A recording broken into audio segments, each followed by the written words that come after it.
what up? Welcome back. Watching the Dune movie right now, the 1984 one that David Lynch directed, and that is just, oh my god, it is bonkers weird. The effects aged like milk, and yeah, I don't know. It's interesting because I watched the more recent one not too long ago. And I was like, oh man, this is like really enticing, and there's like so much intrigue, and the styling is just gorgeous. And this one is like really clunky, and there's voiceover on everything, so you're never like, oh, I wonder what's going on, because there's always a character being like, this is exactly what is happening. It's really funny. But anyway, I'm not talking about movie reviews today. We're talking about camera stuff, because that's what this channel is about. That is how I've chosen my fortunes. So here we go. We've got the K1000 here, K1000 here. These are two different ones, as you can tell, as they exist apart from one another. And this is a video on the importance of having a parts camera, or not even a parts camera, but just a reference camera, because as I've mentioned in a previous video, there is a manual online for the K1000, and it does go through a lot of like these repair protocols, which is helpful. But unfortunately, the scans or the original document, one of the two, is just really poorly contrasted, so it's like really hard to see anything. And also, I'm a visual learner. It helps me a lot when I can see how all the different pieces interact with one another. And you just can't get that from a still image. So I thought that I would do you at home the service of walking through all of this, as I probably can ascertain you don't have a just random K1000 for parts on hand. Which I hope you don't, personally, because yeah, that just, I think, says a little bit about the person I am. Here's what we're gonna do though. I was reading the manual, and it's funny because I fucked this up really badly the first time. There's a little hole right here. I just put that little, the stopper for the rewind lever. I put that in there because that's for a clip. So when I take this off, the spring supposedly should not just completely unravel. I also put the wrong screws in here, which I kind of did a rush job of, so I'm not like terribly shocked that that is the case. Moderately annoyed perchance, but not shocked. But I think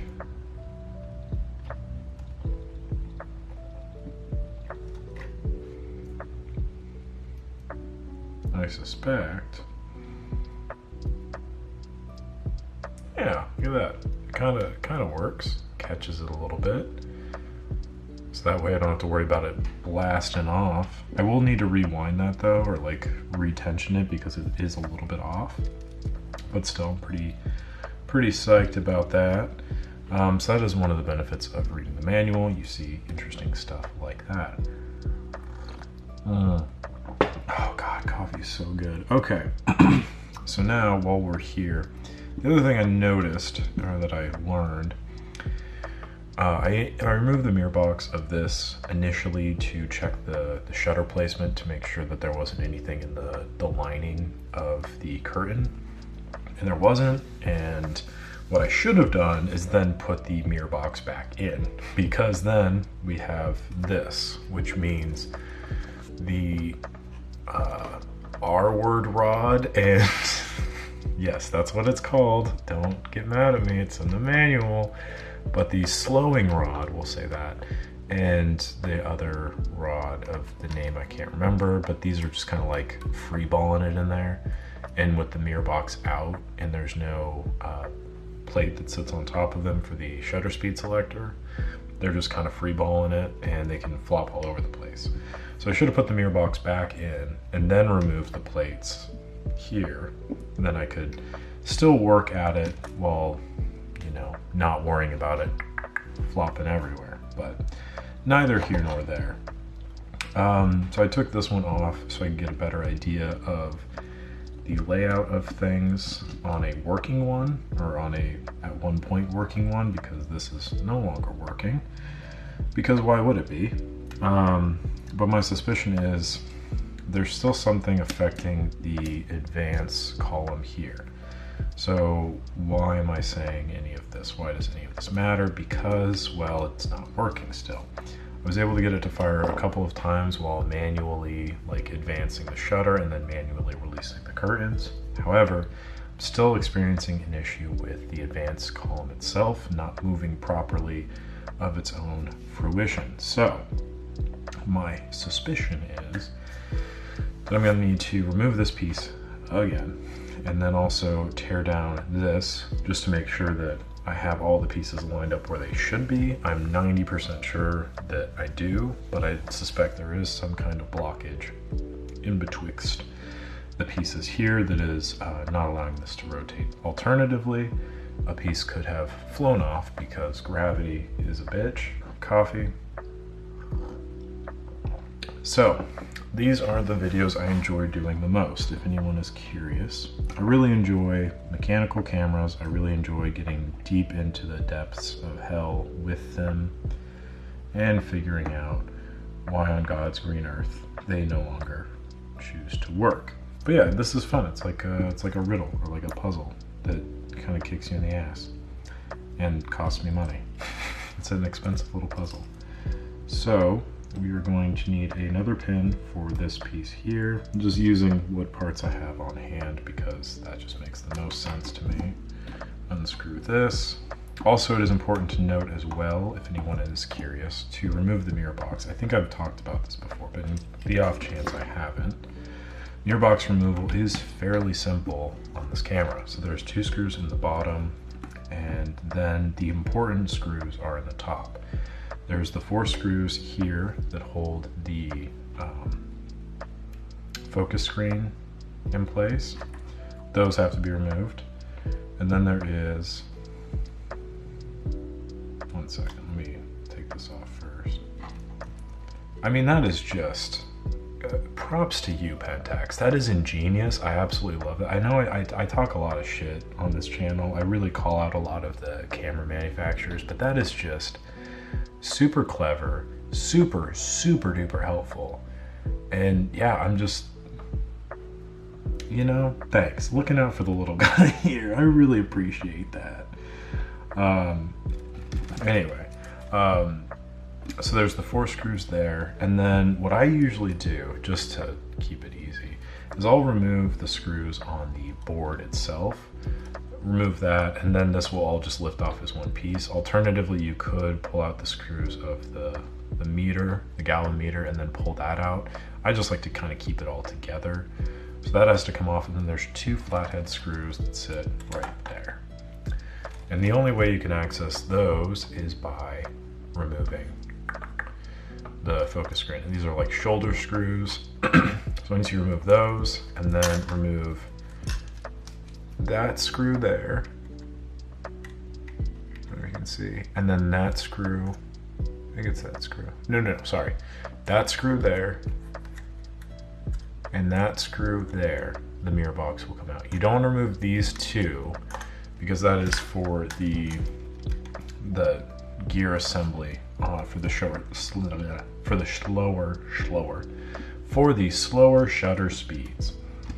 Obviously you can remove that if you want to. I don't recommend it because then you just have to reattach it. It's a little bit challenging to kind of hold it into place and then screw it in from the bottom, but anyway, I just avoid that if at all possible.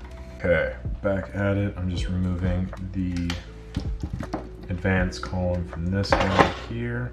So there's the 2 screws back there, and then there is this screw here, which has a tension spring mechanism on it to pull the advance indicator in once the camera's been advanced. So those are those 3 screws there, and then this should just kind of lift off like that. And then this is the area of fuckery of which I am uncertain of. So let us now take apart this one and see where I goofed up, if I goofed up. There is a strong possibility of goofery as I am one to do, but I am curious to see where it goes. Really quickly too, while we're talking about great Pentax designs, I want to point out this screw here. Typically this would be, something like this would be the bane of my existence, as it is just, looks horrific, right? Just a screw with a little thing attached, but however it is a partially shoulder screwed with a gap in there for the spring to sit, so that way it sits quite snugly and you don't have to worry about holding it into place while letting it do. So I will forgive the two rods here that are held in by a grace and a prayer, in exchange for that and the pin mechanism on that. I think that's a fair concession to make there. And listen, I'm man enough to acknowledge when someone does things right. And also it feels nice to just not be shit talking all of the time, as so many of my videos have turned out to become. Okay, so that came off quite smoothly. I don't know if you heard the, but that would be this mechanism here, which is the, oh, that's greasy. This is for the frame counter. There's a little gap right there in the teeth. Ah, fuck. I'm just trying to see. That looks like it is purposeful. Is this one purposeful? I don't remember seeing that. I guess it is. Okay, tight. All right. So that's that. That is that. Okay, so I am missing a little some. There is supposed to be a tensioning thing that sits right there. And if you can zoom in on that, being very delicate. Right there. I will punch in on post so you can see what I'm talking about. Mine does not have that, and I suspect when I pulled it off, it subsequently fell off of the camera and launched into the abyss that is the floor. I might have to rob Peter to pay Paul here, but that's okay, because memory serves, this camera has seen better days. But I will say, other than that, a little mishap, the rest of this thing's looking pretty dang nice. So props on me for getting it kind of done.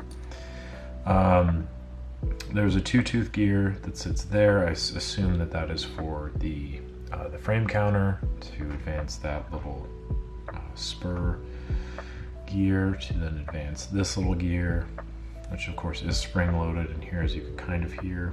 And then I think that's about it that I'm missing. 1 second. Okay, I gotta stop watching this movie. It is blowing my mind.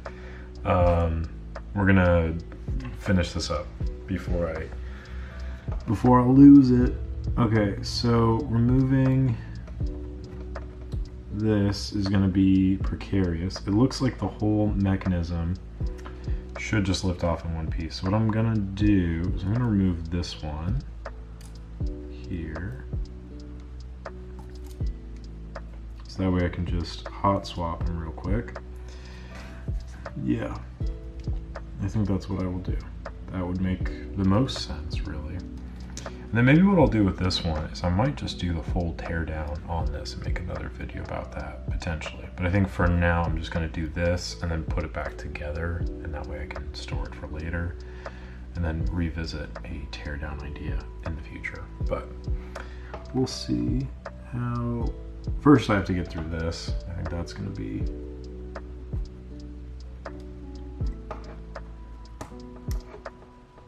Okay, fuck.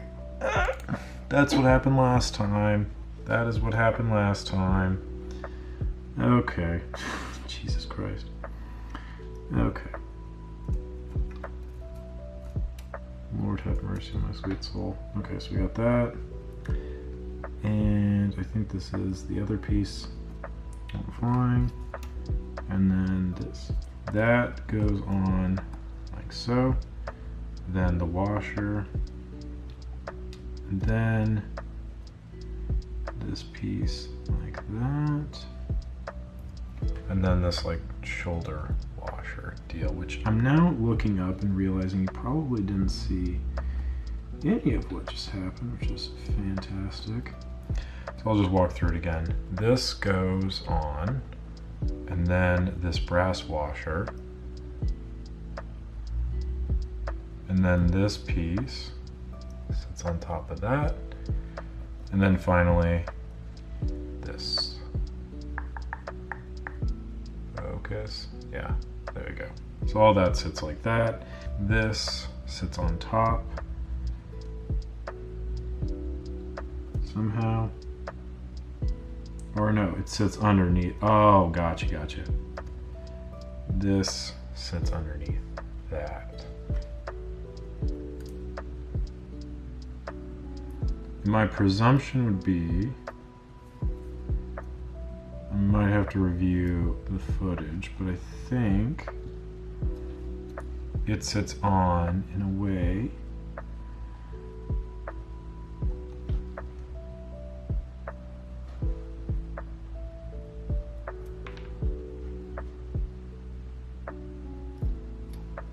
kind of like this, I think.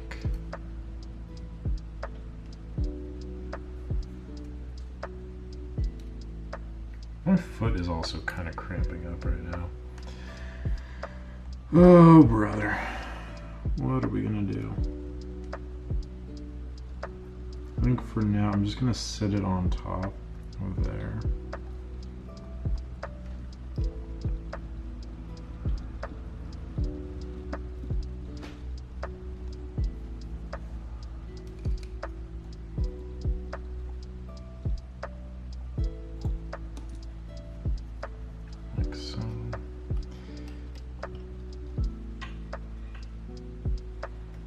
Then, with the help of my great patience, of which someone else said I had, I don't think I'm the most patient human, though, to be completely honest. I got like a weird amount of patience, but I don't think by any stretch of the imagination I'm the most patient person. I honestly think I'm a little impatient at times, but I don't know.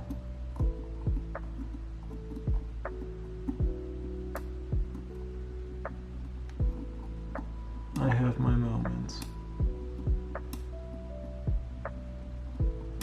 And here's hoping this is one of them.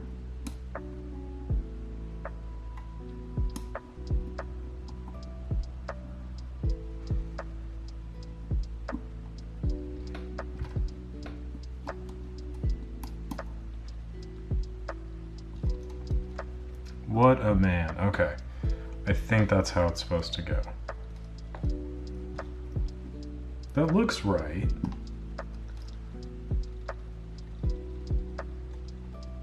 Yeah.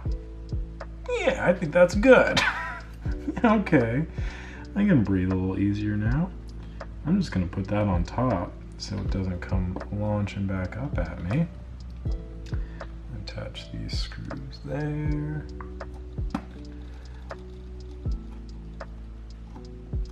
Not too shabby.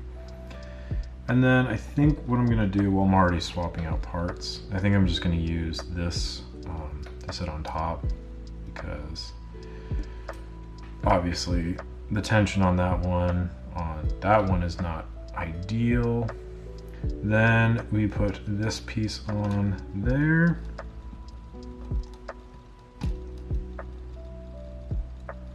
And then we put this piece on there. Couldn't be happier. Could not be happier. Okay, that's all kind of situated. Yes, there's a block on this piece here. You need to make sure that you can get that lined up properly. Otherwise, the advanced thing will just kind of not sit well. I should have done this. Loop the end of the tension thing onto that first and then place that in there. I know I'm just saying like a bunch of words that make no sense, so let me put this together and then I will show you what I'm talking about instead of trying to find words that don't exist in my brain. So basically looping the end of the tensioning spring onto the bottom of this piece here. There's a little like, just show you that right there, and then connecting that into there. And then I can remove the pin because I no longer need that to be seated there. And then we're pretty much good to go on the advanced column. That is how it's supposed to be, just fantastic. So now the only thing that's left is to reattach all the stuff into there. And hope and pray after that that this thing works. Okay, so I kind of goofed up. I just started working and then didn't hit record. So we're here now. We have the plate for the shutter speed selector back and connected, and I'm not going to take it off again because so I'm just going to walk through what I did. Basically, we have this little dish that sits here. This tab goes up into the bottom of this like so, and then this kind of is oriented. This little gap there, the nub right there with the little washer sits in that gap like so. This is the slow speed selector dial thing, this like a little red deal. That sits back here, so it lines up with those red deals. And then there are two inset screws that sit right there and right there. And then there is this post that sits right there that connects on the top of that one. And then that's where we are now. And then from here, we reconnect this with the 3 screws, such as this right there. Very tiny, very teeny little guys. Those screw in to the 3 posts there. And then I disconnected these 2 wires here. And if memory serves, I think it's yellow, black. Yellow, black. On top of that sits this, like so. And then there's 2 screws that go right in there. And then that's basically just how you put all of that back together. I'm gonna get to that obviously. This card needs to be formatted because I'm running out of room, but I just wanted to get through that really briefly. And then I will be inspecting the camera to make sure that it works properly after I've kind of put it back together. Things I still need to do on it, obviously. I need to reconnect the battery compartment because that is not connected. I need to rescrew in this and put the viewfinder glass back in, resolder everything, basically make sure the advance works, and then also put together the bottom because I disassembled a large portion of that, as you can tell, in the process of trying to figure out what was wrong. All of that will make for some, hopefully, mid to low level content as you're used to here on this channel.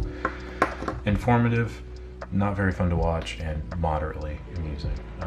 That's just the quality I choose to deliver. I hope that you enjoy. But until then, hope this helps. If you have any questions, comment below. Thank you so much for watching what I can only assume was about a 25-minute live view of my losing of my sanity here. But I appreciate it as always. I'll catch you on the next one.